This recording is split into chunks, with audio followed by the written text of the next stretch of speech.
Okay.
ഹരേ കൃഷ്ണ. എല്ലാവർക്കും എന്റെ പ്രണാമം.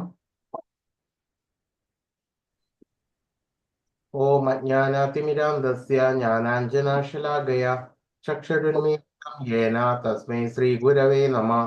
ശ്രീ ചൈതന്യമനുപൃഷ്ടം സ്ഥാപിതം യേന ഭൂതലേ സ്വയം രൂപകഥാ മഹ്യം ദദാതി സുപദാന്തികം. വന്ദേഹം ശ്രീഗുരോ ശ്രീയുതപദകമലം ശ്രീഗുരൂൻ വൈഷ്ണവാംശ്ച ശ്രീരൂപം സാഗ്രജാതം സഗണ രഘുനാഥാന്വിതം തം സജീവം സാദ്വൈതം സാവധൂതം പരിജനസഹിതം കൃഷ്ണ ചൈതന്യദേവം ശ്രീരാധാകൃഷ്ണപാദാൻ സഗണ ലളിതാ ശ്രീ വിശാഖാന്വിതാംശ്ച നമ. ഓം വിഷ്ണുപാദായ കൃഷ്ണപ്രേഷ്ഠായ ഭൂതലേ ശ്രീമതേ ഭക്തിവേദാന്ത സ്വാമിനേ ഇതി നാമിനേ. നമസ്തേ സാരസ്വതേ ദേവേ ഗൗരവാണി പ്രചാരിണേ നിർവിശേഷ ശൂന്യവാദി പാശ്ചാത്യദേശതാരിണേ വാഞ്ചാകൽപതരുഭ്യശ്ച കൃപാ സിന്ധുഭ്യ ഏവ ച പതിതാനാം പാവനേഭ്യോ വൈഷ്ണവേഭ്യോ നമോ നമഃ. हे कृष्णा करुणा सिंधो दीनबंधो जगत्पते गोपेश गोपिका कांता राधा कांत नमोस्तुते. तप्त कांचन गौरांगी राधे वृंदावनेश्वरी वृषभानुसुते देवी प्रणमामि हरिप्रिये. जय श्री कृष्ण चैतन्य प्रभु नित्यानंद श्री अद्वैत गदाधर श्रीवासादि गौर भक्तवृंदा. हरे कृष्णा कृष्ण कृष्णा हरे हरे हरे राम राम हरे हरे. हरे कृष्णा कृष्ण कृष्ण हरे राम राम राम हरे हरे. हरे कृष्णा कृष्ण कृष्ण हरे राम राम हरे हरे. हरे कृष्ണ. എന്ന് 13-ാമത്തെ അധ്യായം.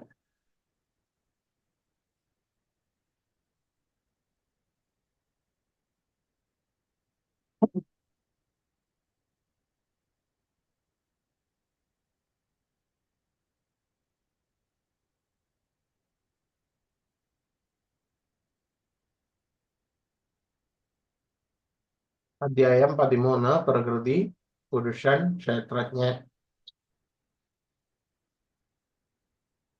ഹരേ കൃഷ്ണ. അർജുന ഉവാച പ്രകൃതിം പുരുഷം ചൈവ ക്ഷേത്രം ക്ഷേത്രജ്ഞമേവ ച ഏതദ്വേദിതുമിച്ഛാമി ജ്ഞാനം ജ്ഞേയം ച കേശവ. ശ്രീഭഗവാനുവാച ഇദം ശരീരം കൗന്തേയ ക്ഷേത്രമിത്യഭിധീയതേ ഏതദ്യോ വേത്തി തം പ്രാഹു ക്ഷേത്രജ്ഞ ഇതി തദ്വിത.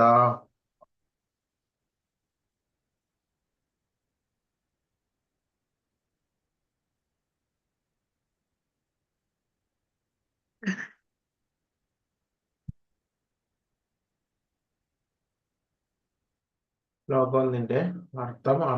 അർജുനൻ പറയാണ്, അല്ലയോ പ്രിയപ്പെട്ട കൃഷ്ണ, പ്രകൃതി പുരുഷൻ, ക്ഷേത്രം ക്ഷേത്രജ്ഞൻ, ജ്ഞാനം ജ്ഞാനത്തിനെ വിഷയീഭവിക്കുന്നത്, ഇവയെക്കുറിച്ച് എല്ലാം അറിയുവാൻ എനിക്ക് ആഗ്രഹമുണ്ട്. ഭഗവാൻ പറയാണ്, കുന്തിപുത്ര, ഈ ശരീരം ക്ഷേത്രമെന്ന് പറയപ്പെടുന്നു. ഇതിനെ അറിയുന്നവൻ ക്ഷേത്രജ്ഞനും അത്രേ.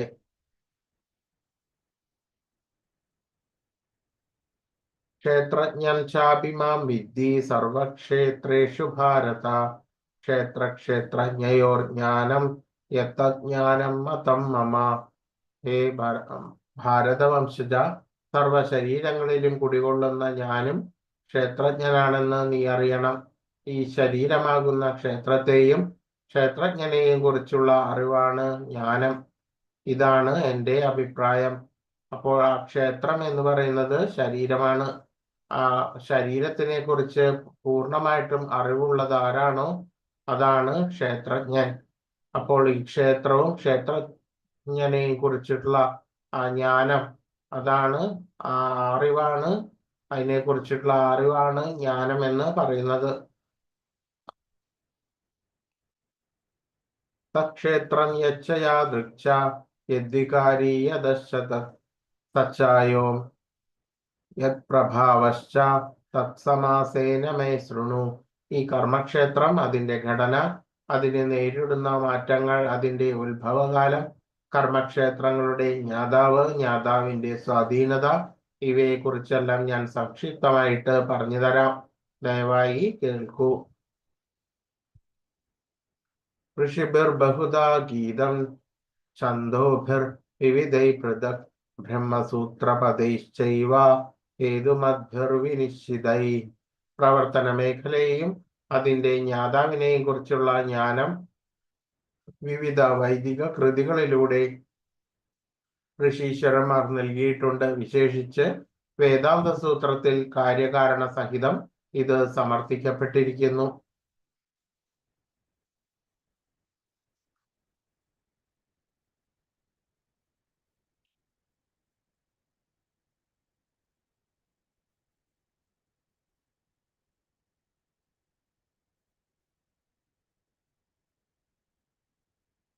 പ്രവർത്തന മേഖല, നമ്മളുടെ പ്രവർത്തന മേഖല, അതിനെ കുറിച്ച് അറിയുന്ന ശരിയായിട്ടുള്ള ആ മേഖലയെ കുറിച്ചിട്ടുള്ള ജ്ഞാതാവ്, ഇവയെ കുറിച്ചിട്ടുള്ള ജ്ഞാനം ആ വിവിധ വൈദിക കൃതികളിൽ ഋഷീശ്വരന്മാർ നൽകിയിട്ടുണ്ട്.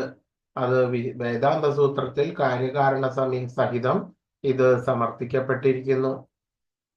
മഹാഭൂതാന്യഹങ്കാരോ ബുദ്ധിരവ്യക്തമേവ ച ഇന്ദ്രിയാണി ദശൈകം ച പഞ്ചചേന്ദ്രിയ ഗോചര ഇച്ഛാദ്വേഷ സുഖം ദുഃഖം സംഘാതശ്ചേതനാധൃതി ഏതക്ഷേത്രം സമാസേന സവികാരമുദാഹൃതം.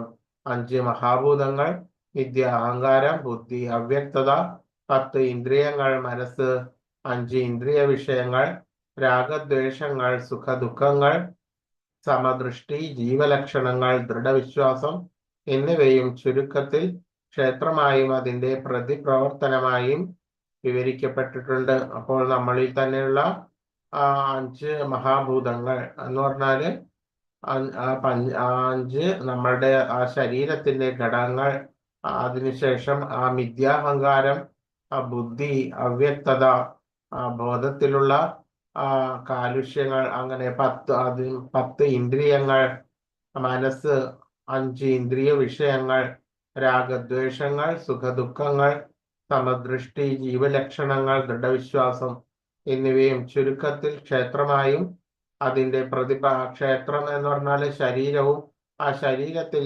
പ്രതിപ്രവർത്തിക്കുന്ന ഇന്ദ്രിയങ്ങൾ, ഇന്ദ്രിയ വിഷയങ്ങൾ, അതെല്ലാം തന്നെ അതിന്റെ പ്രതിപ്രവർത്തനങ്ങളായും വിവരിക്കപ്പെട്ടിരിക്കുന്നു. അമാനിത്വാമതം ഭിത്വാ അഹിംസ ക്ഷാന്തിരാർജവം ആചാര്യോപാസനം ശൗചം സ്ഥൈര്യമാത്മവിനിഗ്രഹ ഇന്ദ്രിയാർത്ഥേഷു വൈരാഗ്യ അനഹങ്കാര ഏവച ജന്മമൃത്യുജരാ വ്യാധി ദുഃഖദോഷാനുദർശനം ആസക്തി അനഭിഷിഗ്വ പുത്രധാരാഗൃഹാദിഷു നിത്യം ച സമചിത്തത്വ ഇഷ്ടാനിഷ്ടോപപത്തിഷു വൈചാന്യാനി യോഗേന ഭക്തിരവ്യഭിചാരിണി വിവിക്തദേശ സേവിത്വ അരതിർജന സംസതി അധ്യാത്മജ്ഞാന നിത്യത്വം തത്വജ്ഞാനാധദർശനം ഏതജ്ഞാനമിതി പ്രോക്ത അജ്ഞാനം യതതോന്യത. വിനയം, ഗർവമില്ലായ്മ, അഹിംസ, ക്ഷമ, ലാളിത്യം, ഒരു യഥാർത്ഥ ആത്മീയ ഗുരുവിനെ സമീപിക്കൽ, ശുചിത്വം, സ്ഥൈര്യം, ആത്മസംയമനം, ഇന്ദ്രിയ വിഷയങ്ങളിൽ അനാസക്തി, വിദ്യാഹങ്കാരമില്ലായ്മ, ജനന മരണങ്ങൾ, വാർദ്ധക്യം, രോഗം എന്നീ പരിണാമങ്ങളുടെ ദുഃഖാത്മതയെക്കുറിച്ചിട്ടുള്ള ബോധം, വൈരാഗ്യം, മക്കൾ, ഭാര്യ, ഗൃഹം മുതലായവയിൽ നിന്നുള്ള മുക്തി, സുഖദുഃഖങ്ങളിലുള്ള അക്ഷോഭ്യത എന്നിൽ ഭഗവാനിൽ സ്ഥിരവും നിഷ്കളങ്കവുമായിട്ടുള്ള ഭക്തി, ഏകാന്തമായ സ്ഥലത്ത് ജീവിക്കാനുള്ള ആഗ്രഹം, ആൾക്കൂട്ടത്തിൽ നിന്ന് വേറിട്ട് നിൽക്കൽ, ആത്മസാക്ഷാത്കാരത്തിന്റെ പ്രാധാന്യമറിയൽ, തത്വചിന്തയുടെ നിരപേക്ഷത, തത്വത്തെക്കുറിച്ച് അന്വേഷിക്കൽ എന്നിവ എല്ലാം തന്നെ ജ്ഞാനമാണെന്നും ഇവയല്ലാതെയുള്ളവ എല്ലാം തന്നെ അജ്ഞാനമാണെന്നും മനസ്സിലാക്കണം.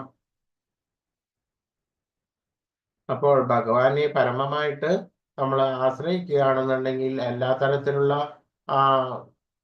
സൽഗുണങ്ങളും നമ്മളിൽ തന്നെ വന്ന് നിറയും. അതിൽ ആദ്യം തന്നെ വളരെ നിശ്ചയദാർഢ്യത്തോടു കൂടിയിട്ട് ആ ശാസ്ത്രങ്ങളെയും ഗുരുവിനെയും തന്നെ പ്രാപിക്കേണ്ടതാണ്.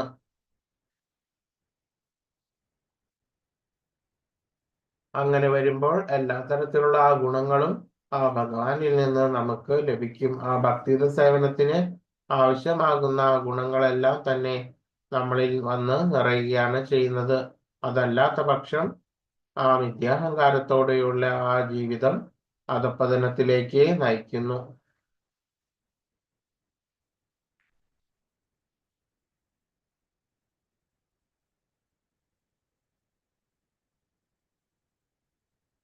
ഈ ജ്ഞാനപ്രക്രിയ കർമ്മക്ഷേത്രത്തിന്റെ ഒരു പ്രതിപ്രവർത്തനമെന്ന് ബുദ്ധി കുറഞ്ഞവർ ചിലപ്പോൾ തെറ്റിദ്ധരിക്കാറുണ്ട്.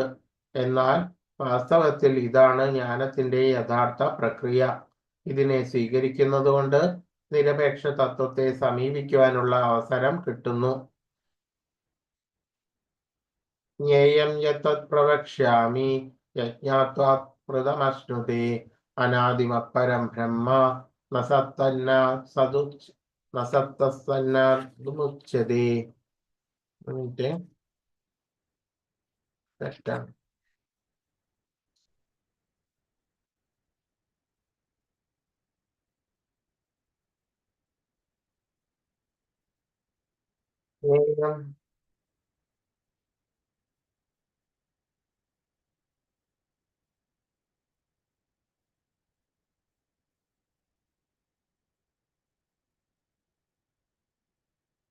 ഏതൊന്നിന്റെ അറിവ് സനാതനമായിരിക്കുന്നു, അതിനാസ്വദിക്കുന്നുവോ ജ്ഞേയമായ അതിനെപ്പറ്റി ഞാൻ വിവരിച്ചു തരാം. അനാദിയും എന്നെ ആശ്രയിച്ചിട്ടുള്ളതാണ് ബ്രഹ്മം. ഭൗതിക ലോകത്തിലെ കാര്യകാരണങ്ങൾക്കും അതീതമാണത്.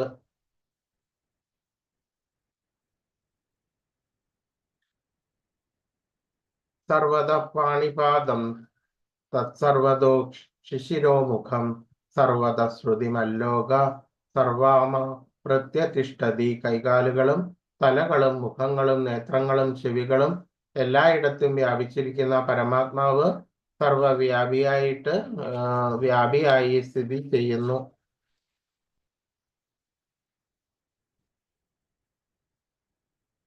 കൈകാലുകളും തലകളും മുഖങ്ങളും നേത്രങ്ങളും ചെവികളും എല്ലായിടത്തും വ്യാപിച്ചുകൊണ്ട് പരമാത്മാവ് സർവവ്യാപിയായി സ്ഥിതി ചെയ്യുന്നു. എണ്ണമറ്റ രശ്മികൾ പ്രസരിപ്പിച്ചുകൊണ്ടിരിക്കുന്ന സൂര്യനെ പോലെയാണ് പരമാത്മാവ് അഥവാ പരമദിവ്യോത്തമ പുരുഷൻ. സർവവ്യാപ്തമായ രൂപത്തിൽ ആ ഭഗവാൻ നിലകൊള്ളുന്നു. സകല ജീവജാലങ്ങളെയും അത് ഉൾക്കൊള്ളുന്നു. ആദി മഹാഗുരുവായിട്ടുള്ള ബ്രഹ്മാവ് മുതൽ കൊച്ചു ഉറമ്പ് വരെയുള്ള എല്ലാ വ്യക്തിഗത ജീവസത്തകളും ഭഗവത് ശരീരത്തിൽ വാഴുന്നുണ്ട്. അതുകൊണ്ട് എണ്ണമറ്റ കൈകളും കാലുകളും നേത്രങ്ങളും അസംഖ്യം ജീവികളും പരമാത്മാവിന്റെ ഈ ശരീരത്തിൽ നിലകൊള്ളുന്നു. ഈ പരമാത്മാവ് സർവവ്യാപിയാണ്. വ്യക്തിഗത ജീവാത്മാവിന് എല്ലായിടത്തും കൈകാലുകളോ കണ്ണുകളോ ഉണ്ടെന്ന് പറയാനാവില്ല. അത് സാധ്യവുമല്ല. തന്റെ കൈകാലുകൾ എങ്ങും വ്യാപിച്ചിട്ടുണ്ടെന്നും അജ്ഞാനം കൊണ്ടാണ് തനിക്ക് അറിയാത്തതെന്നും യഥാർത്ഥ ജ്ഞാനം ഉദിച്ചാൽ അത് ബോധ്യപ്പെടുന്നുവെന്നാണ് ജീവൻ ഓർക്കുന്നുവെങ്കിൽ ആ ധാരണ മഹാ അബദ്ധം തന്നെയാണ്. വ്യക്തിഗതനായ ആത്മാവ് ഭൗതിക പ്രകൃതിയുടെ പരിമിതികളാൽ ബദ്ധനാകയാൽ പരമോത്കൃഷ്ടനല്ല. ഭഗവാൻ ഈ ജീവനിൽ നിന്ന് വ്യത്യസ്തനാണ്. ഭഗവാൻ തന്റെ കൈ സീമാതീതമായിട്ട് നീട്ടാം. വ്യക്തിഗത ജീവാത്മാവിന് ആ കഴിവ് ഇല്ലതാനും. ഭഗവത്ഗീതയിൽ ഭഗവാൻ പറയുന്നുണ്ട്, തനിക്ക് ആരെങ്കിലും ഒരു പൂവോ ഫലമോ കുറച്ച് വെള്ളമോ തന്നാൽ താനത് സ്വീകരിക്കുമെന്ന്. ഭഗവാൻ അതിദൂരസ്ഥനാണെങ്കിലും ഇങ്ങനെയാണ് ഇത് സാധ്യമാകുന്നത്. അപ്പോൾ അത് ഭഗവാന്റെ തന്നെ അതീന്ദ്രിയമായിട്ടുള്ള ശക്തി തന്നെയാണ്. അത്തരത്തിലുള്ള ഒരു ശക്തി ഒരിക്കലും ഒരു ജീവാത്മാവിന് ഇല്ല. ഭഗവാൻ അതിവിദൂരസ്ഥനാണെങ്കിലും ഇതെങ്ങനെ അതീന്ദ്രിയമായിട്ടുള്ള ശക്തി മൂലമാണ് ഭഗവാൻ ഈ നമുക്ക് ഈ 9-ാം അധ്യായത്തില് പറഞ്ഞ പോലെ നമ്മൾ വച്ചിരിക്കുന്ന എല്ലാ തരത്തിലുള്ള പദാർത്ഥങ്ങളും ഭക്തിയോട് കൂടിയിട്ട് നമ്മ അർപ്പിക്കുകയാണെങ്കിൽ, പത്രം പുഷ്പം ഫലം തോയം യോമേ ഭക്തിയ പ്രയച്ഛതി തദഹം ഭക്തി ബഹൃതം അസ്നാമി പ്രയതാത്മന. അപ്പോൾ ഭക്തിപൂർവം അത് ഭഗവാൻ സ്വീകരിക്കും എന്ന് പറയുന്നു. പൂവോ ഫലമോ കുറച്ച് വെള്ളമോ നമ്മൾ സമർപ്പിക്കുകയാണെങ്കിൽ ഭഗവാന്റെ തന്നെ അതീന്ദ്രിയമായിട്ടുള്ള ശക്തി കൊണ്ട് അത് സ്വീകരിക്കാം. പക്ഷെ അതൊരു ജീവാത്മാവിന് അത്തരത്തിൽ സാധ്യമല്ല തന്നെ. ഭൂമിയിൽ നിന്ന് വളരെ അകലെ സ്വന്തം ധാമത്തിൽ ഇരുന്നു കൊണ്ട് തന്നെ ഭക്തന്റെ ഉപഹാരം അവിടുന്ന് സ്വീകരിക്കും. ഇതാണ് പരമ പുരുഷന്റെ സർവശക്തിത്വം. ഗോലോകെ ഏവ നിവസത്യാഖിലാത്മഭൂത എന്നതാണല്ലോ ബ്രഹ്മസംഹിതയിൽ പറയുന്നത്. തന്റേതായ ദിവ്യഗ്രഹങ്ങളിൽ സദാ വിഹരിച്ചുകൊണ്ടിരിക്കെ തന്നെ സർവവ്യാപിയുമാണ് ഭഗവാൻ. ഈ സർവവ്യാപ്തിത്വം വ്യക്തിഗത ജീവാത്മാവിന് അവകാശപ്പെടാനാവുകയില്ല.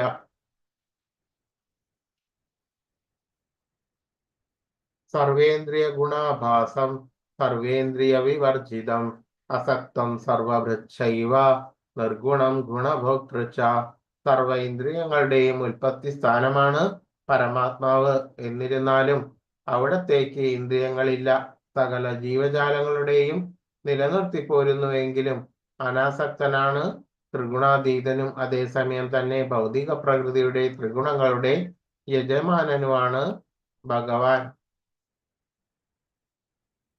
സർവ ഇന്ദ്രിയങ്ങളുടെയും ഉൽപ്പത്തി സ്ഥാനം, പ്രഭവസ്ഥാനം ഭഗവാനാണ്.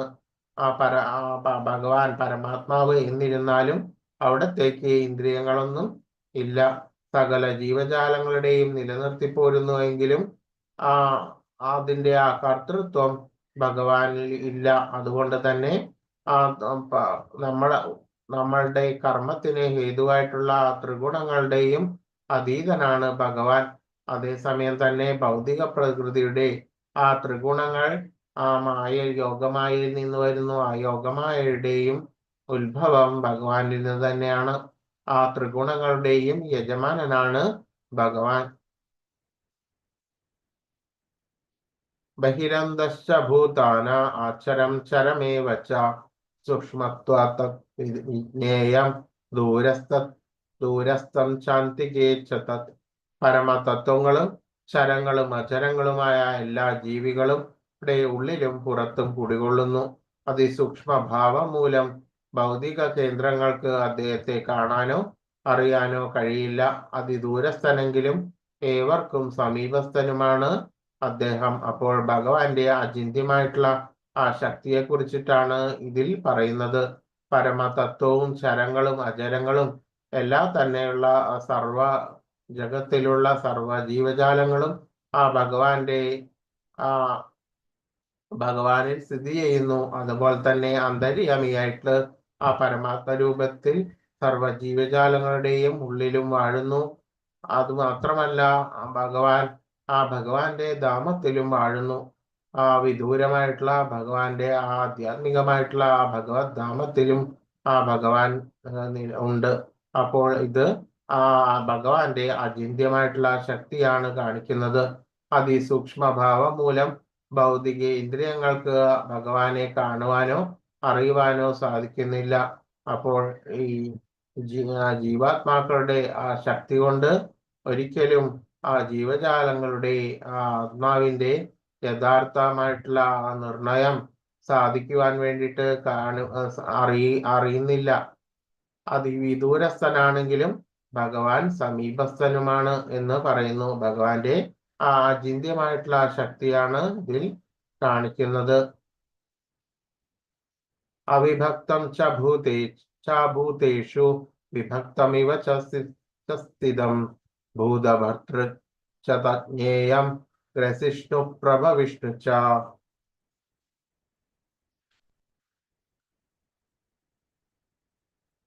ഓരോ ജീവിയിലും വെവ്വേറെ കാണപ്പെടുന്നു എങ്കിലും പരമാത്മാവ് അവിഭാജ്യനാണ്, ഏകനായിട്ട് സ്ഥിതി ചെയ്യുന്നു. ഭൂതജാലങ്ങളെ നിലനിർത്തുന്നതിനോടൊപ്പം സംഹരിക്കുകയും സൃഷ്ടിക്കുകയും ചെയ്യുന്നു. ഭഗവാൻ ആ സൃഷ്ടിയും സ്ഥിതിയും സംഹാരവും ഭഗവാനിൽ നടക്കുന്നു.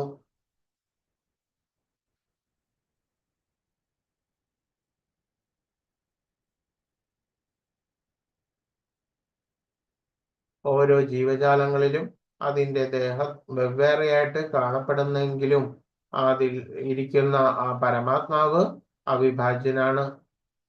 എല്ലാ ജീവജാലങ്ങളിലും പരമാത്മരൂപേണ ഭഗവാൻ ഉണ്ട്.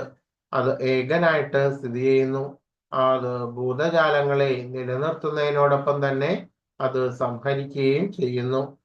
അതുപോലെ തന്നെ സൃഷ്ടിയും സ്ഥിതിയും സംഹാരവും ഭഗവാനിൽ തന്നെ നടക്കുന്നു. അതുപോലെ തന്നെ ആ പരമാത്മാവ് എല്ലാ സർവജീവജാലങ്ങളിലും അന്തര്യാമിയായിട്ട് വർത്തിക്കുന്നു എന്ന് മനസ്സിലാക്കണം.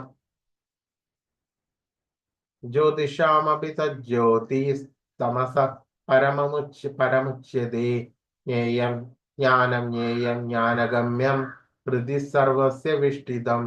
അദ്ദേഹമാണ്, ഭഗവാനാണ് സർവജ്യോതിസുകളുടെയും സ്രോതസ്. പദാർത്ഥനിഷ്ഠമായ തമസിനെ അതിക്രമിച്ചു നിൽക്കുന്നതും അവ്യക്തമായിട്ടുള്ളതും അവിടുന്ന് തന്നെയാണ്. അറിവും അറിയേണ്ടുന്നതും അറിവിന്റെ ലക്ഷ്യവും സർവഹൃദയങ്ങളിലും കുടികൊള്ളുന്നതും ആ പരമപുരുഷനാണ്. അപ്പോൾ ആ ഭഗവാനാണ് സർവ ജ്യോതിസുകളുടെയും എല്ലാ ജ്യോതിസുകളുടെയും സ്രോതസ്, ഉത്ഭവം ഭഗവാനാണ്. എല്ലാ തരത്തിലുള്ള ജ്യോതിർഗോളങ്ങളുടെയും ഉത്ഭവം ഭഗവാനിൽ നിന്ന് തന്നെയാണ്. പദാർത്ഥനിഷ്ഠമായിട്ടുള്ള ആ തമസിനെ അതിക്രമിച്ച് നിൽക്കുന്നതും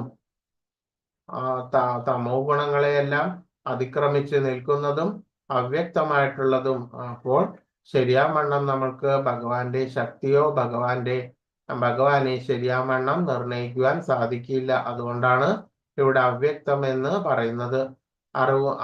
അത് മാത്രമല്ല, ശരിയായിട്ട് അറിയേണ്ടതും അറിവിന്റെ ലക്ഷ്യവും സർവഹൃദയങ്ങളിലും കുടികൊള്ളുന്ന ആ പരമപുരുഷനാണ് ഭഗവാൻ. ശരിയാം വിധം വൈദിക ഗ്രന്ഥങ്ങളിലും നിന്നും അറിയേണ്ടതും ആ ഭഗവാനെ തന്നെയാണ്. ഇതി ക്ഷേത്രം തഥാ ജ്ഞാനം ജ്ഞേയം ചോക്തം സമാസത മദ്ഭക്ത ഏതദ്വിജ്ഞായ മദ്ഭാവ യോപപദ്യതേ.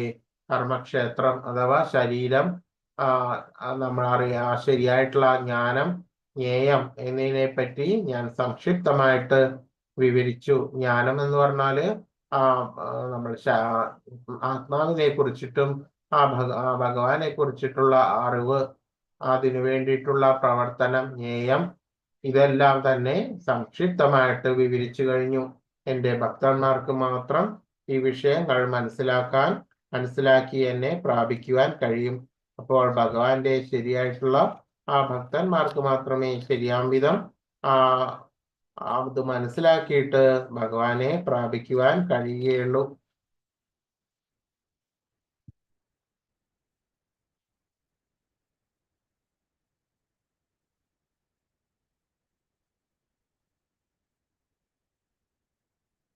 ശരീരജ്ഞാനം, ജ്ഞേയം ഇവയെ പറ്റി ഭഗവാൻ ചുരുക്കി പ്രതിപാദിച്ചു. 3 വിഷയങ്ങളുടെ സങ്കലനമാണ് ഈ ജ്ഞാനം.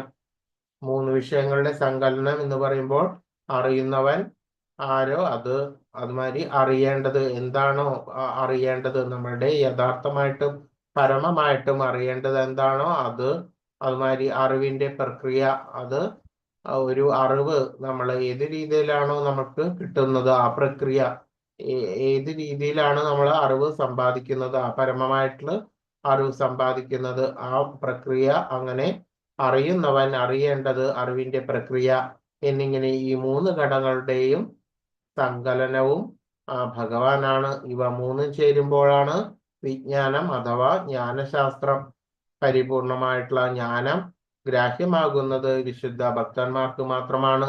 മറ്റുള്ളവർക്ക് അതിന് വേണ്ടുന്ന കഴിവില്ല. ശരിയായിട്ടുള്ള ജ്ഞാനം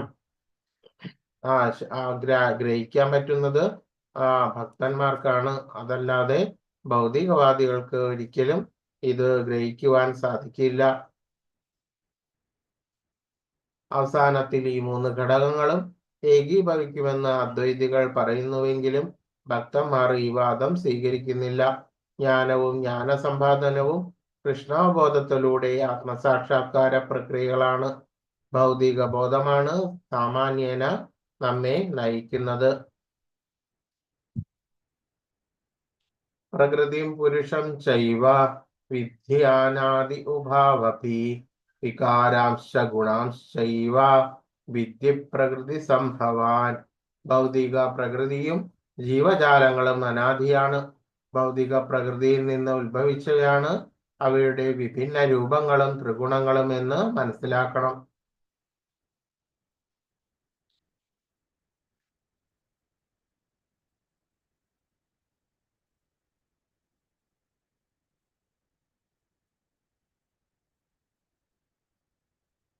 ഭൗതിക പ്രകൃതിയും ജീവജാലങ്ങളും അനാദിയാണ് എന്ന് പറയുമ്പോൾ അത് എപ്പോഴും ജീവജാലങ്ങളും ഭൗതിക പ്രകൃതിയും അത് വളരെയധികം പരിണാമത്തോടു കൂടിയിട്ട് അനാദിയായി സൃഷ്ടിയും സ്ഥിതിയും അതുപോലെ തന്നെ സംഹാരണവും പരിണാമത്തിന് വിധേയമായി ഇരിക്കുന്നത് കൊണ്ടും അതും അനാദിയായി ആ ഭഗവാനിൽ നിന്ന് വന്നുകൊണ്ടേയിരിക്കുന്നു.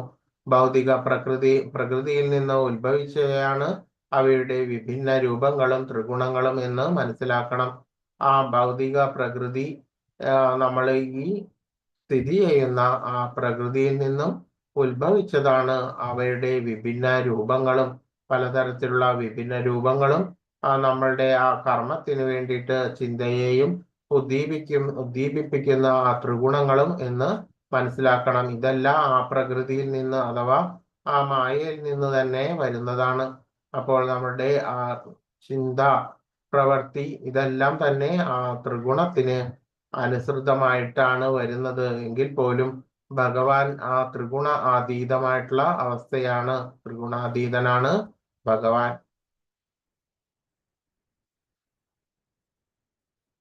കാര്യകാരണ കർത്തൃത്വേ ഹേതു പ്രകൃതിരുച്യതേ പുരുഷ സുഖ ദുഃഖാനാം ഭോക്തൃത്വേ ഹേതുരുച്യതേ.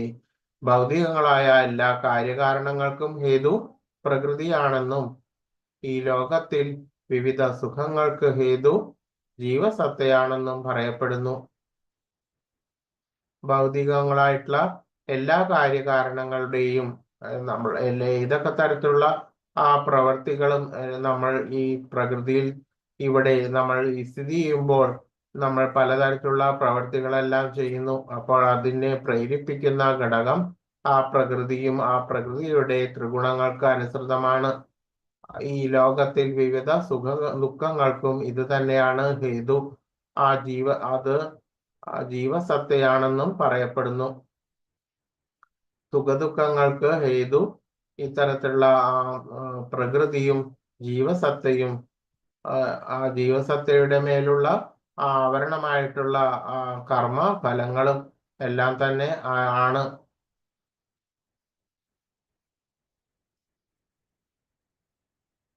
പുരുഷ പ്രകൃതിസ്ഥോ ഹി ഭുങ്ക്തേ പ്രകൃതിജാൻ ഗുണാൻ കാരണം ഗുണസംഗസ്യ സത് അസദ്യോസി ജന്മസു.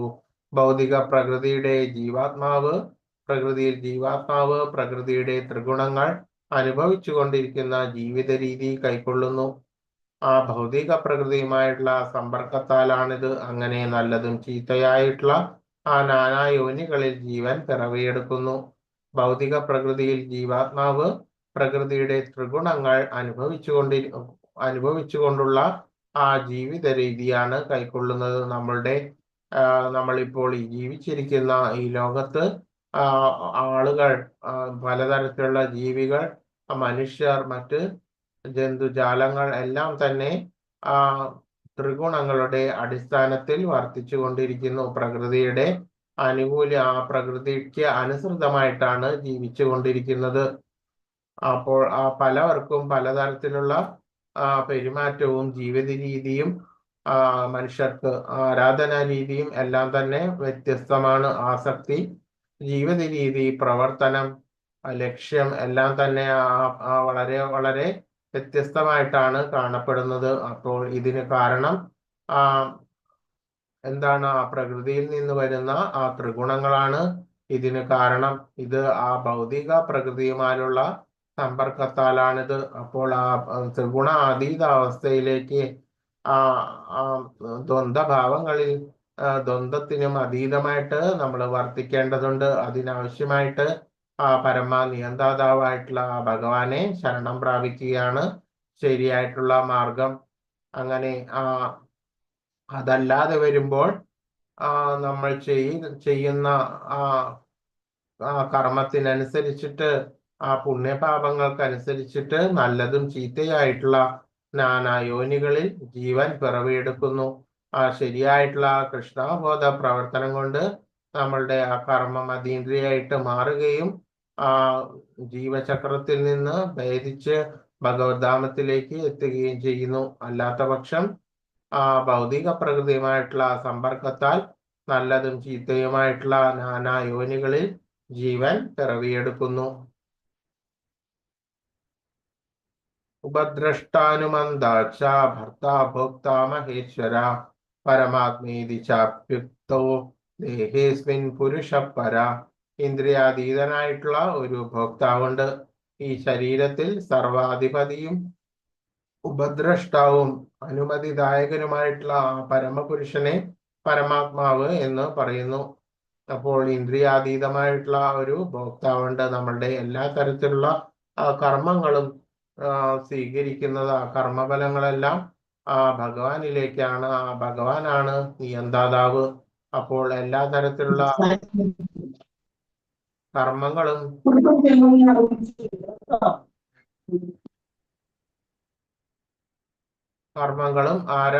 ആ ഭോക്താവ് അത് അറിയേണ്ടത്, സ്വീകരിക്കുന്നത് ഭഗവാനാണ്.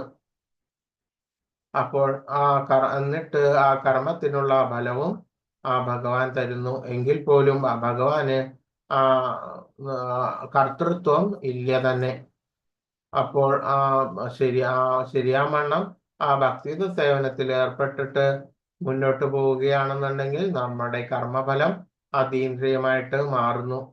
അപ്പോൾ നമ്മൾക്ക് കർമ്മം ചെയ്യാൻ വേണ്ടി മാത്രമേ അധികാരമുള്ളൂ. അപ്പോൾ ശരിയായിട്ടുള്ള കർമ്മഫലം ഭഗവാൻ നമുക്ക് നൽകുന്നു.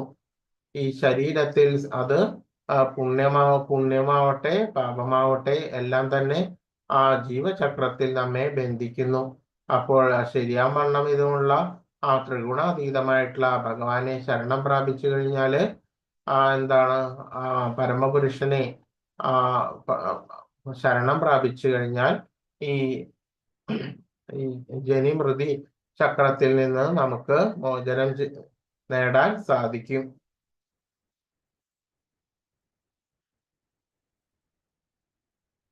ഏവം വേത്തി പുരുഷം പ്രകൃതി ചഗുണൈ സഹ സർവദാ വർത്തമാനോപി നഭൂയോ വിജായതേ. ഭൗതിക പ്രകൃതിയെയും ജീവസത്തയെയും പ്രകൃതിയിലെ ത്രിഗുണങ്ങളുടെ അന്യോന്യ ബന്ധത്തെയും വിശദമായി അറിഞ്ഞവർക്ക് നിശ്ചയമായും മോക്ഷം ലഭിക്കും.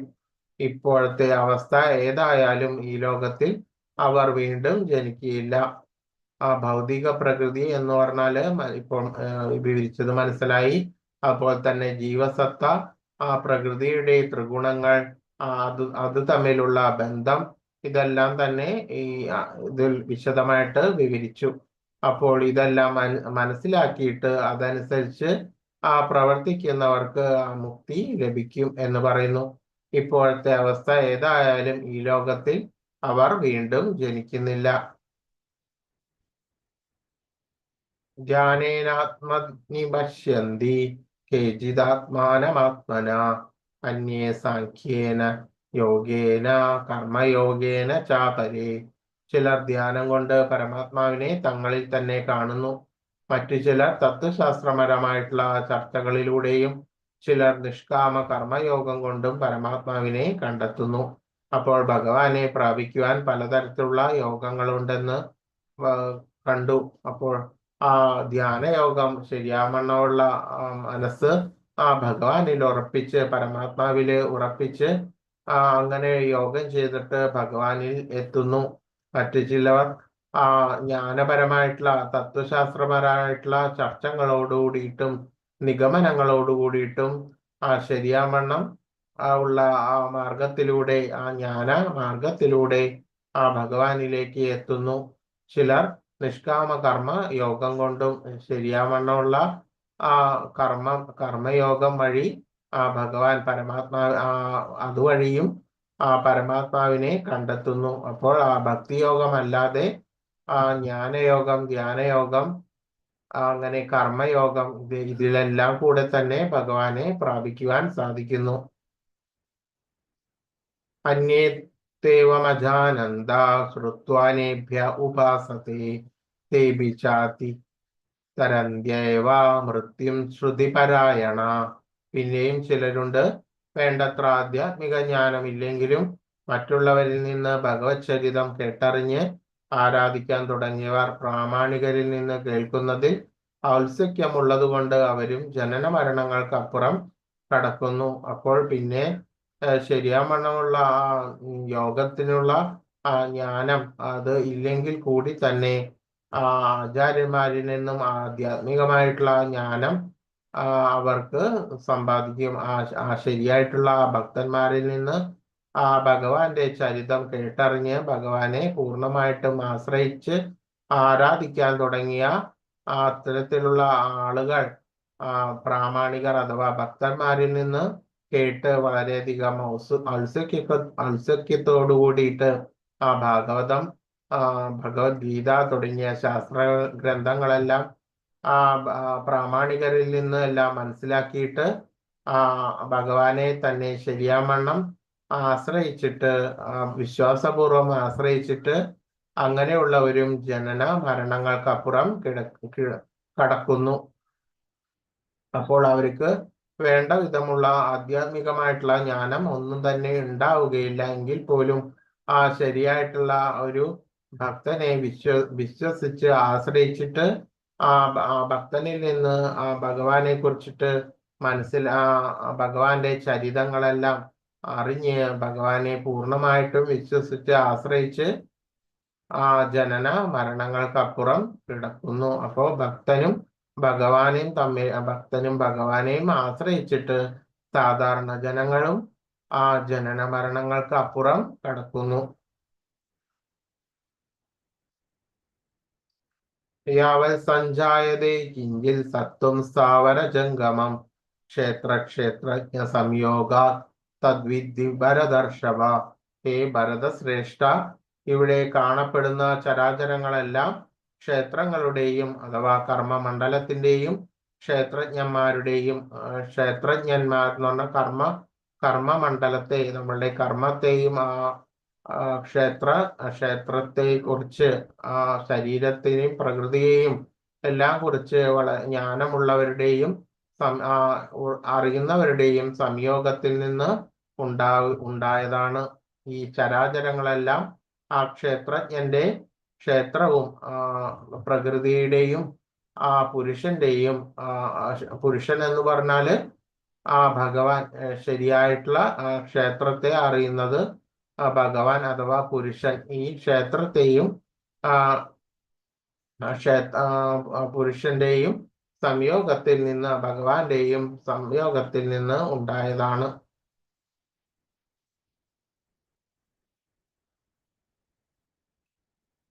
സമം സർവേഷു ഭൂതേഷു തിഷ്ഠന്തം പരമേശ്വരം വിനശ്യന്ദം യപശ്യതി സപശ്യതി. സർവ ശരീരങ്ങളിലും വ്യക്തിഗത ജീവാത്മാവിനോടൊപ്പം പരമാത്മാവിനെ കാണുകയും നശ്വരമായ ശരീരം നശിക്കുമ്പോൾ ജീവാത്മാവും പരമാത്മാവും നശിക്കില്ലെന്ന് മനസ്സിലാക്കുകയും ചെയ്യുന്നവനാണ് യഥാർത്ഥമായിട്ടുള്ള ആ കാഴ്ച ഉള്ളവൻ. അപ്പോൾ മുമ്പ് ഉള്ള അധ്യായത്തിൽ പറഞ്ഞ പോലെ നമ്മൾ എന്താണ്, പറയൂ, നമ്മൾ ആരാണ്? ആരാണ് നമ്മൾ?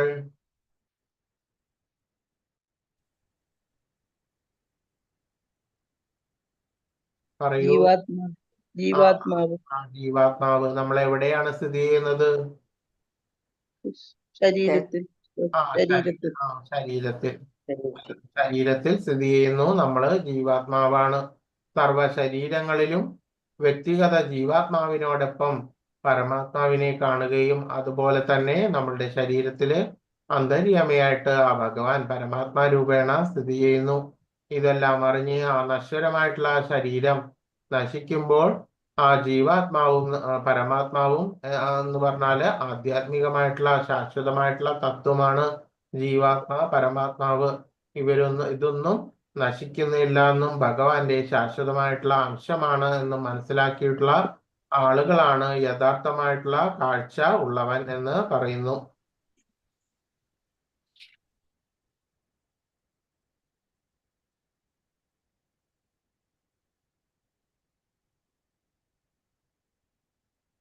സർവ ശരീരങ്ങളിലും ഭഗവാൻ അന്തര്യാമിയായിട്ട് പരമാത്മരൂപേണ വസിക്കുന്നു.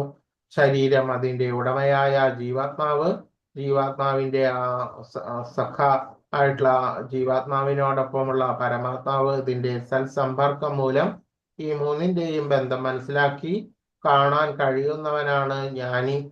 ആധ്യാത്മിക ജ്ഞാനമുള്ളവരുടെ സഹവാസം കൊണ്ടല്ലാതെ ഈ മൂന്നിനെയും ശരിക്കും കാണാനാവില്ല.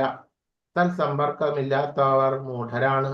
അപ്പോൾ ഇതെല്ലാം അറിയാതെ ആ ഭൗതിക വിദ്യാഹങ്കാരത്തോടുകൂടി ഭൗതിക ദയിൽ സുഖത്തിനും വളരെയധികം ഭോഗങ്ങൾക്കും വേണ്ടിയിട്ട് ഉഴലുന്ന ആളുകൾക്ക് ഇതിനെക്കുറിച്ച് ശരിയായിട്ടുള്ള ജ്ഞാനം അവരറിയാൻ ശ്രമിക്കുന്നില്ല. അത് ഇതിൽ മുഴുകിയത് മൂലം ശരിയാവണ്ണമുള്ള ജ്ഞാനം അറിയാതെ പോകുന്നു. അവരത് ആ ഭൗതികതയിൽ മുഴുകി പ്രവർത്തിക്കുകയും ചെയ്യുന്നു. അപ്പോൾ സൽസമ്പർക്കമില്ലാത്തവർ, ശരിയായിട്ടുള്ള ഭഗവാനെ കുറിച്ചിട്ടുള്ള അറിവ് ഇല്ലാത്ത, അത് കേൾക്കാൻ സാധിക്കാത്ത ആളുകൾ മൂഢരാണ്. അവർ കാണുന്നത് ശരീരം മാത്രം. അത് നശിക്കുമ്പോൾ എല്ലാം അവസാനിച്ചു എന്ന് അവർ കരുതുന്നു. അതല്ല സത്യം. ദേഹനാശനത്തിന് ശേഷം പരമാത്മാക്കൾ നിലനിൽക്കുന്നുണ്ട്. എന്നെന്നും വിവിധ ചരാചരങ്ങളുടെ ശരീരമെടുത്ത് നിന്ന് അതുപോലെ അവര് തുടരുന്നു. പലതരത്തിലുള്ള ശരീരങ്ങൾ എടുക്കുന്നു. അത് പഴകിക്കഴിഞ്ഞാല് നശിച്ചു പോകുന്നു. പിന്നെയും ആ ജീവാത്മാവിന്റെ ഇച്ഛയ്ക്കനുസരിച്ച് വീണ്ടും പുതിയ ശരീരം എടുക്കുന്നു. അതങ്ങനെ തുടർന്ന് പോകുന്നു. പരമേശ്വര എന്ന വാക്ക് ചിലപ്പോൾ വ്യക്തിഗത ജീവാത്മാവെന്ന അർത്ഥത്തിലും ഉപയോഗിക്കാറുണ്ട്. ജീവൻ ശരീരത്തിന്റെ ഉടമയാണ്. അതുകൊണ്ട് പരമേശ്വരൻ. മരണശേഷം മറ്റൊരു ശരീരത്തിലേക്ക് പ്രവേശിക്കുന്നതുമാണ് ജീവാത്മാവ് അഥവാ പരമേശ്വരൻ. ആ നിലയ്ക്ക് ജീവാത്മാവ് ശരീരത്തിന്റെ നാഥനാണ്. ശരീരത്തിന്റെ നാഥനാണ് ജീവാത്മാവ്. പരമേശ്വരൻ എന്ന നാമം ആത്മാവിന് അന്യോജ്യമാണെന്ന് വാദിക്കുന്നവരുമുണ്ട്.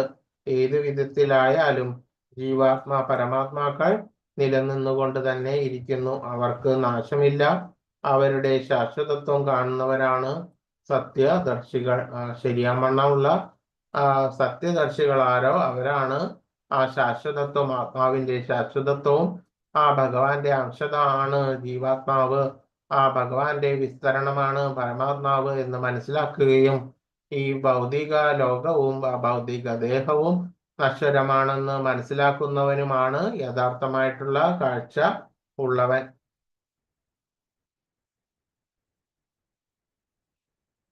സമം പശ്യന്തി സർവത്ര സമവസ്ഥിതിമീശ്വരം നഹീനസ്ത്യാത്മനസ്മാനം തതോ യാതി പരാംഗതിയും. എവിടെയും ഏതൊരു ജീവിയിലും ഒരേ വിധം കുടികൊള്ളുന്ന പരമാത്മാവിനെ ദർശിച്ചാൽ ആ മനുഷ്യൻ സ്വമനസ്സുകൊണ്ടും സ്വയം അധപ്പതിക്കുന്നില്ല. അങ്ങനെ ഇന്ദ്രിയാതീതമായിട്ടുള്ള ആ ലക്ഷ്യത്തോടെ അയാൾ അടുക്കുന്നു. അപ്പോൾ എല്ലാ ജീവജാലങ്ങളിലും ഒരേ വിധം പരമാത്മാവ് കുടികൊള്ളുന്നു. ഈ പരമാത്മാവിനെ ദർശിച്ചാൽ എങ്ങനെയാണ് പരമാത്മാ ദർശനം കിട്ടുന്നത്? ശരിയാവണ്ണമുള്ള കൃഷ്ണബോധത്തോടു കൂടിയിട്ട് പ്രവർത്തിച്ചിട്ട് നമ്മളുടെ ആ ബോധത്തിന്റെ കാലുഷ്യങ്ങളും അതെല്ലാം നീങ്ങി ശുദ്ധമായി കഴിഞ്ഞാൽ മുക്ത അവസ്ഥയിലാണ് വരുന്നത്. അങ്ങനെ ആ മുക്ത അവസ്ഥയിൽ വരുമ്പോഴാണ് ശരിയായിട്ടുള്ള ജ്ഞാനം, പരമാത്മാവിന്റെ ദർശനം, ആത്മസാക്ഷാത്കാരം ലഭിക്കുന്നത്. അങ്ങനെ വരുമ്പോൾ ആ ശരിയായിട്ടുള്ള ജ്ഞാനത്തോടു കൂടിയിട്ട് വരുമ്പോഴാണ് എല്ലാ ജീവജാലങ്ങളിലും അനുഭവ രൂപേണ അന്തര്യാമിയായിട്ട് ഭഗവാൻ കുടികൊള്ളുന്നു ഉണ്ടെന്നുള്ളത് ആ അനുഭവ രൂപേണ മനസ്സിലാക്കാൻ കഴിയുന്നുള്ളൂ. ഇപ്പോൾ നമ്മൾക്ക് കിട്ടിയിരിക്കുന്ന ജ്ഞാനം ശാസ്ത്രങ്ങളുടെയും ആചാര്യന്മാരിൽ നിന്നും കിട്ടിയ ജ്ഞാനം മാത്രമാണ്. ശരിയായ വണ്ണമുള്ള അനുഭവ രൂപേണയുള്ള ജ്ഞാനം ആത്മസാക്ഷാത്കാരത്തോടു കൂടിയിട്ടാണ് ലഭിക്കുക. അങ്ങനെ എവിടെയും അത്തരത്തിലുള്ള ഒരാൾക്ക് എവിടെയും ഏതൊരു ജീവിയിലും ഒരേ വിധം കുടികൊള്ളുന്ന പരമാത്മാവിനെ ദർശിച്ചാൽ ആ മനുഷ്യൻ സ്വമനസ്സു കൊണ്ടും സ്വയം അധപ്പതിക്കുന്നില്ല. അങ്ങനെ ഇന്ദ്രിയാതീതമായിട്ടുള്ള ലക്ഷ്യത്തോട് അയാൾ അടുക്കുന്നു. അങ്ങനെ ശരിയാമണ്ണ ആ പരമാത്മാവിനെ ദർശിച്ച് ആ മനുഷ്യൻ സ്വമനസ്സുകൊണ്ടും സ്വയം അധപ്പതിക്കുന്നില്ല. ശരിയായിട്ടുള്ള ജ്ഞാനം ലഭിച്ചു കഴിഞ്ഞാൽ ഒരിക്കലും അധപ്പതനം വരുന്നില്ല. അങ്ങനെ ഇന്ദ്രിയാതീതമായിട്ടുള്ള ലക്ഷ്യത്തോടു കൂടിയിട്ട് ശരിയാമണ്ണമുള്ള ഭക്തി സേവനത്തോടു കൂടിയിട്ട് ജ്ഞാനി ഭഗവാനോട് അടുക്കുന്നു. പ്രകൃത്യൈവ ച കർമാണി ക്രിയമാണാനി സർവശ യ പശ്യതി തദാത്മാന അകർത്താരം സ പശ്യതി.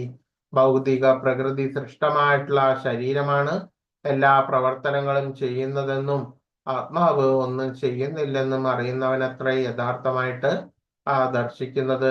ആത്മാവ് എപ്പോഴും സാക്ഷി മാത്രമായിട്ട് ശരീരത്തിൽ സ്ഥിതി ചെയ്യുന്നു. ജീവാത്മാവും പരമാത്മാവും സാക്ഷി മാത്രമായിട്ട് സ്ഥിതി ചെയ്യുന്നു. എങ്കിൽ പോലും ജീവാത്മാവിന്റെ ഗുണരൂപത്തിലുള്ള ജീവാത്മാവിന് പ്രകൃതിയുമായിട്ട് ഉള്ള ഗുണപരമായിട്ടുള്ള പല ബന്ധം കാരണം അഥവാ അതിന്റെ പ്രവൃത്തിയുടെ കർമ്മഫലം എല്ലാം കാരണം അതിന് പലതരത്തിലുള്ള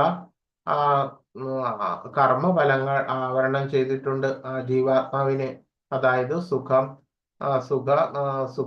സുഖമായിട്ടുള്ള കർമ്മം, അതുമാതിരി ദുഃഖം, വളരെ മോശമായിട്ടുള്ള കർമ്മം ചെയ്താലും മോശമായിട്ടുള്ള അവസ്ഥയും വരുന്നു. അപ്പോൾ ഇത്തരത്തിലുള്ള കർമ്മഫലത്തോടു കൂടിയിട്ട് അവർ പലതരത്തിലുള്ള ശരീരത്തോടു കൂടിയിട്ട് പലതരത്തിലുള്ള കർമ്മ ഫലങ്ങളും അനുഭവിച്ച് ജീവിക്കുകയാണ് ചെയ്യുന്നത്. അപ്പോൾ ആത്മാവ് എന്ന് പറയുന്നത് ഭഗവാന്റെ ശാശ്വതാംശവും സാക്ഷി മാത്രമായിട്ടാണ് നിലകൊള്ളുന്നത്.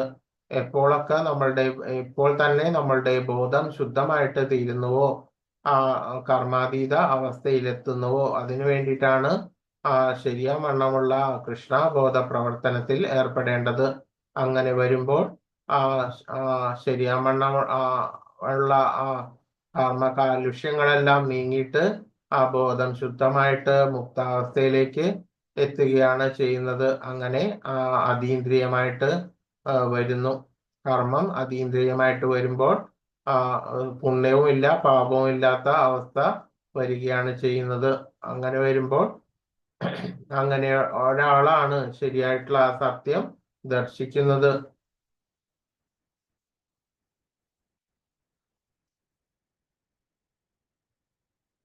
യഥാ ഭൂത പൃഥക് ഭാവ ഏകസ്ഥാനമുപശ്യതി തദാ ഏവ ച വിസ്താരം ബ്രഹ്മസമ്പദ്യതേ തഥാ. വിവേകശാലിയായ ഒരു മനുഷ്യൻ ഭൗതിക ശരീരങ്ങളുടെ അടിസ്ഥാനത്തിൽ വിവിധ വ്യക്തിഭാവങ്ങളെ കാണുന്നത് നിർത്തുകയും ജീവജാലങ്ങളുടെ ആവിർഭാവങ്ങൾ എങ്ങനെയെന്ന് കാണുകയും ചെയ്യുമ്പോൾ അയാൾ ബ്രഹ്മധാരണയിലെത്തുന്നു. വിവേകശാലിയായിട്ടുള്ള ഒരു മനുഷ്യൻ ഭൗതിക ശരീരങ്ങളുടെ അടിസ്ഥാനത്തിൽ വ്യക്തിഭാവങ്ങളെ കാണുന്നത് നിർത്തുന്നു. അപ്പോൾ നമ്മൾ ഇപ്പോൾ എങ്ങനെയാണ് കാണുന്നത്? നമ്മൾക്ക് പലതരത്തിലുള്ള ഭിന്ന ഭേദഭാവങ്ങൾ അനുസരിച്ചിട്ടാണ് പല ജീവജാലങ്ങളെയും മനുഷ്യരെയും നമ്മൾ കാണുന്നത്. അപ്പോൾ ആ വിവേകശാലിയായിട്ടുള്ള യഥാർത്ഥമായിട്ടുള്ള വിവേകം ആ ജ്ഞാനം ഉദിക്കുമ്പോഴാണ് ലഭിക്കുന്നത്. അങ്ങനെ വരുമ്പോൾ ആ ശരിയായിട്ടുള്ള ജ്ഞാനം കിട്ടുന്ന അനുഭവ രൂപേണ കിട്ടുന്ന ജ്ഞാനിക്ക് ആ ജീവജാലങ്ങളുടെ ആവിർഭാവങ്ങൾ എങ്ങനെയാണെന്ന് കാണുകയും അയാൾ ബ്രഹ്മധാരണയിൽ എത്തുകയും ചെയ്യുന്നു. അപ്പോൾ നമ്മൾക്കും ശാസ്ത്രത്തിന്റെയും ആചാര്യന്മാരുടെയും പറഞ്ഞു തന്ന അറിവിലൂടെയും ഒരു വിവേകം നമ്മൾക്കും ലഭിക്കും. അങ്ങനെ എല്ലാ ശരീരങ്ങളിലും ജീവജാലങ്ങളുടെയും ശരീരത്തില് ആത്മാ കുടികൊള്ളുന്നുണ്ട് എന്ന് നമുക്ക് ശാസ്ത്രത്തിലൂടെയും നമുക്ക് മനസ്സിലാക്കിയിട്ട് ആ വിവേകപൂർണമായിട്ടുള്ള ജീവിതം സാധിക്കും. ആ ജീവജാലങ്ങളുടെ ആവിർഭാവങ്ങൾ എങ്ങനെയാണെന്നും ഇതെല്ലാം കണ്ട് ഏത് രീതിയിലാണ് ആവിർഭാവം വരുന്നത് ജീവജാലങ്ങളുടെ ആ ഗുണദോഷ ത്രിഗുണങ്ങളുടെ അടിസ്ഥാനത്തിലാണ് ജീവജാലങ്ങളുടെ അവര് ചെയ്യുന്ന കർമ്മത്തിന്റെ ഫലത്തിനനുസരിച്ചിട്ട് അവരുടെ ഇച്ഛയ്ക്കൊത്തം പല വിധത്തിലുള്ള ജീവജാലങ്ങൾ ശരീരം എടുക്കുകയാണ് ചെയ്യുന്നത്. അപ്പോൾ വിവേകശാലിയായിട്ടുള്ള ഒരുവന് ഇതിനെക്കുറിച്ച് വളരെ ശരിയായിട്ട് അറിയാൻ സാധിക്കുന്നു. അനാദിത്വാ നിർഗുണത്വാ പരമാത്മാ യമവ്യയ ശരീരസ്ഥോപി കൗന്ദേയ നകരോതി ന ലിപ്യതേ. ശാശ്വതത്വത്തിന്റെ ദർശനം സിദ്ധിച്ചവർക്കറിയാം അവ്യനായിട്ടുള്ള ആത്മാവ് ഇന്ദ്രിയാതീതനും സനാതനനും പ്രകൃതിയുടെ ഗുണങ്ങൾക്ക് അതീതനുമാണെന്ന്. ഹേ അർജുന, ഈ ശരീരത്തിൽ വാഴുന്നുവെങ്കിലും ആത്മാവ് ഒന്നും ചെയ്യുന്നില്ല, ഒന്നും അതിനെ ബാധിക്കുന്നുമില്ല. അപ്പോൾ നമ്മൾക്ക് ഇപ്പോൾ ഈ ശാസ്ത്രത്തിൽ നിന്ന് അറിഞ്ഞിട്ടുള്ള അറിവ് വച്ചിട്ട് നമുക്ക് പറയാൻ വേണ്ടിയിട്ട് സാധിക്കും എന്താണ് ഈ ശരീരത്തിൽ ആത്മാവ് വാഴുന്നുണ്ട്, അത് ഒന്നിനെ തന്നെയും ബാധിക്കുന്നില്ല, അത് എല്ലാ ശരീരത്തിലും കുടികൊള്ളുന്നു എന്ന്. എങ്കിലും ശരിയാവണ്ണമുള്ള ആ അവബോധം, ശുദ്ധമായിട്ടുള്ള ആ ശരിയാവണ്ണം ഭഗവാനിൽ നിന്ന് ജ്ഞാനം അനുഭവ രൂപേണ സിദ്ധിച്ച ആൾക്കാണ് വ്യക്തമായിട്ട് ഇതിനെക്കുറിച്ചിട്ടുള്ള ധാരണ ഉണ്ടാകുന്നത്. ശാശ്വതത്വത്തിന്റെ ദർശനം സിദ്ധിച്ചവർക്ക്, ആ ശാശ്വതത്വ ആത്മാവിന്റെ ആത്മസാക്ഷാത്കാരം സിദ്ധിച്ചവർക്കാണ് ശരിയാവണ്ണം അനുഭവ രൂപേണമുള്ള ജ്ഞാനം ലഭിക്കുന്നത്. അവ്യനായിട്ടുള്ള ആത്മാവ് ഇന്ദ്രിയ അതീതനും സനാതനനും പ്രകൃതിയുടെ ഗുണങ്ങൾക്കും എല്ലാം അതീതമാണ് ആത്മാവിന്റെ അവസ്ഥ എന്ന് ശരിയായിട്ടുള്ള ജ്ഞാനം അനുഭവ രൂപേണ ആത്മസാക്ഷാത്കാരം ലഭിച്ച ആളുകൾക്കാണ് ആ അനുഭവ രൂപേണയുള്ള ജ്ഞാനം, ആ ശാശ്വതത്തിന്റെ ദർശനം ലഭിക്കുന്നത്. അങ്ങനെയുള്ളവർക്കാണ് ഇത് മനസ്സിലാകുന്നത്.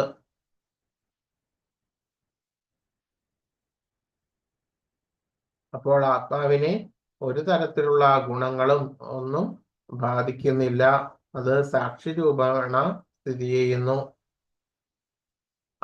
ആത്മാവിന് ആവൃതമായിട്ടുള്ള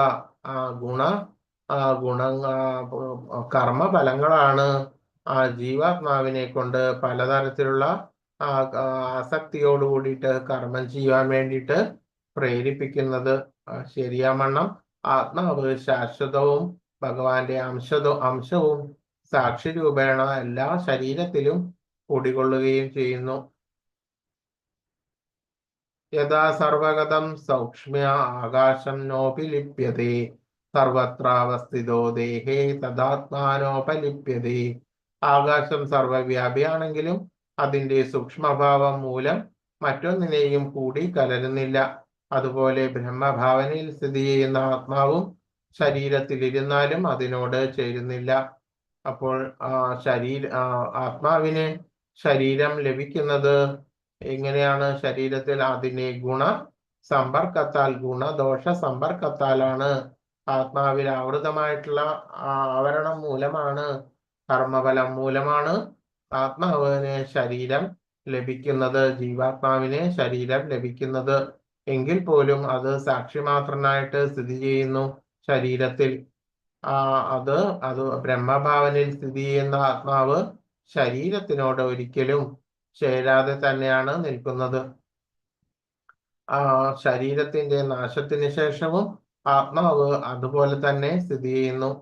ആകാശം സർവവ്യാപിയാണെങ്കിലും അതിന്റെ സൂക്ഷ്മഭാവം മൂലം മറ്റൊന്നിനോടും കൂടി കലരുന്നില്ല. ആകാശം എല്ലായിടത്തും വ്യാപിച്ചിരിക്കുന്നുവെങ്കിലും സൂക്ഷ്മഭാവം മൂലം ഒന്നിനോടും കലരുന്നില്ല. അതുപോലെ തന്നെ ശാശ്വതാംശമായിട്ടുള്ള ആത്മാവും ആ ശരീരത്തോട് കൂടി കലരുന്നില്ല. അത് വ്യത്യസ്തമായിട്ട് തന്നെയാണ് നിൽക്കുന്നത്.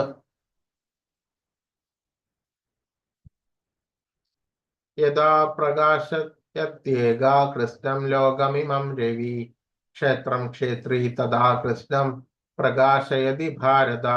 ഭാരതപുത്ര, സൂര്യൻ വിശ്വത്തിലെങ്ങും വെളിച്ചം പരത്തുന്നത് പോലെ ജീവാത്മാവ് ശരീരത്തിൽ ഇരുന്നു കൊണ്ട് അതിനെ അവബോധത്താൽ പ്രകാശമാക്കുന്നു.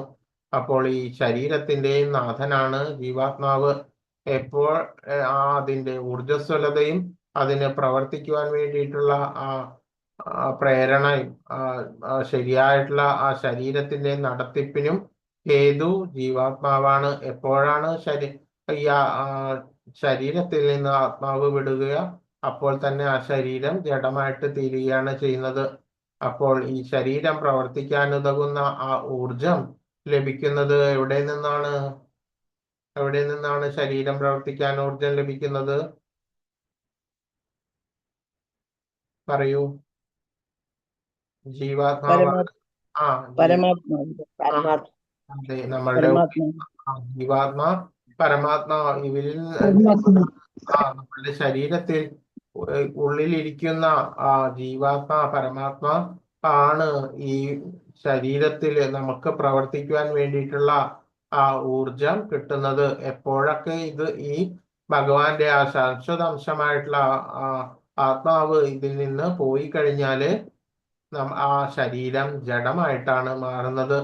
അപ്പോൾ സൂര്യൻ വിശ്വത്തിലെങ്ങും വെളിച്ചം പരത്തുന്ന പോലെയാണ് ഈ ജീവാത്മാവ് ശരീരത്തിൽ ഇരുന്നു കൊണ്ട് അതിന്റെ അവബോധത്താൽ ഈ ശരീരം പ്രവർത്തനോത്സുകമായിട്ട് പ്രകാശമാനമാക്കിയിട്ടും ശരിയാവണ്ണം പ്രവർത്തിക്കുന്നതിന് ഉതകുന്ന ആ ഊർജം ലഭിക്കുന്നതും ആത്മാവിൽ നിന്ന് തന്നെയാണ്.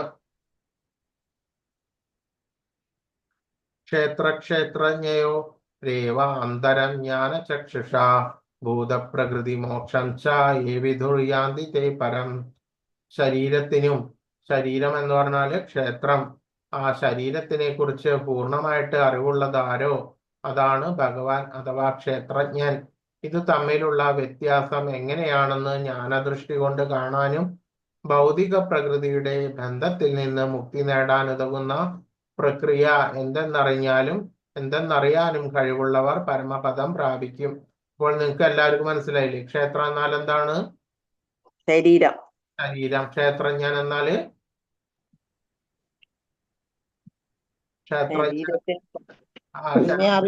ക്ഷേത്രത്തെ അറിയുന്നവൻ ക്ഷേത്രജ്ഞൻ. അതായത് പരിപൂർണമായിട്ടുള്ള അറിവ് ഭഗവാനാണ്. ക്ഷേത്രജ്ഞൻ എന്ന് പറയുന്നത് ഭഗവാൻ.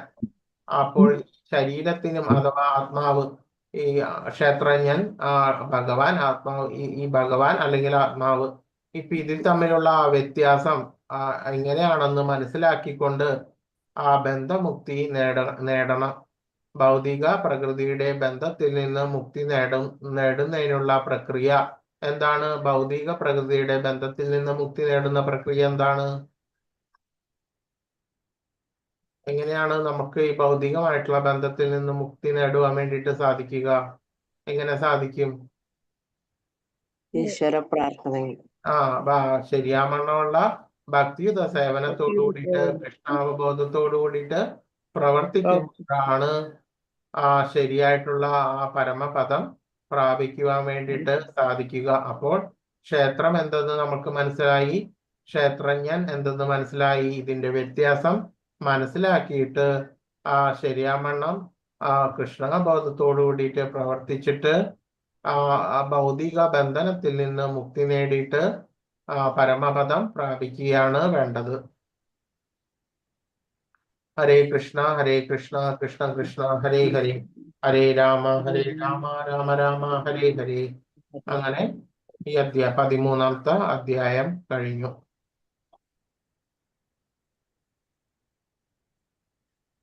വാഞ്ചാകൽപതരുഭ്യശ്ച കൃപാ സിന്ധുഭ്യേവ ച പതിതാനാം പാവനേഭ്യോ വൈഷ്ണവേഭ്യോ നമോ നമഃ. അനന്തകോടി വൈഷ്ണവേഭ്യോ നമഃ.